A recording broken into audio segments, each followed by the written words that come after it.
Hi, I'm Tiffany Markman. I'm a copywriter and corporate trainer. One of the questions I'm often asked is, what do copywriters actually do? Do we just sit at our desks and come up with ideas and write stuff? Do we edit stuff? Do we proofread stuff? And if so, why do people use us instead of just using Microsoft Spellcheck? So I thought I'd put together a quick video to explain to you what copywriting involves. So yes, copywriting involves writing, producing written content for all different platforms, social media, digital campaigns, websites, TV, radio, billboards, print. But copywriting also requires one to be skilled in a couple of other things as well, and I just want to go through those. The first one is, to be a good copywriter, you need to be a problem solver. You need to be able to listen to the business's communication issues and then come up with ways to solve those problems using words. The second thing you need to be able to do is listen. Most of my clients don't know how to give a brief because they've never given one before. I work directly with clients rather than through an agency, and many of my clients have never had to give a brief, so they don't know how to do that. As a good copywriter, you need to be able to listen and to ask the right questions to take the brief yourself. The third thing that I suggest you get good at if you want to be a copywriter is cleaning up.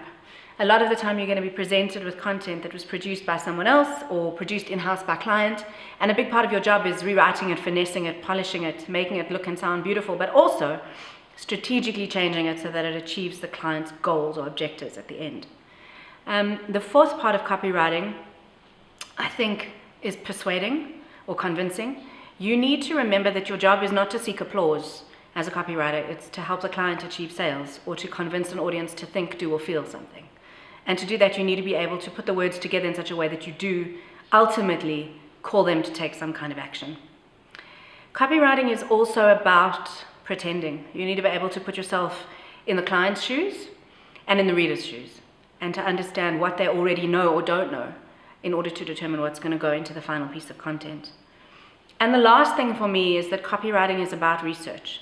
You need to be able to learn as much as possible about an industry or sector or niche so that you can then explain it to lay people.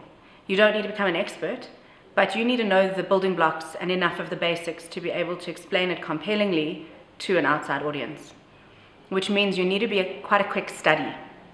You need to be able to take in quite a lot of information quickly, assimilate it, and then highlight the nuggets and leave everything else on the side. If you can put all of those things together with some sound business management, which I'll talk about in a subsequent video, then I think you've got a pretty good chance. I'm Tiffany Markman, www.tiffanymarkman.co.za.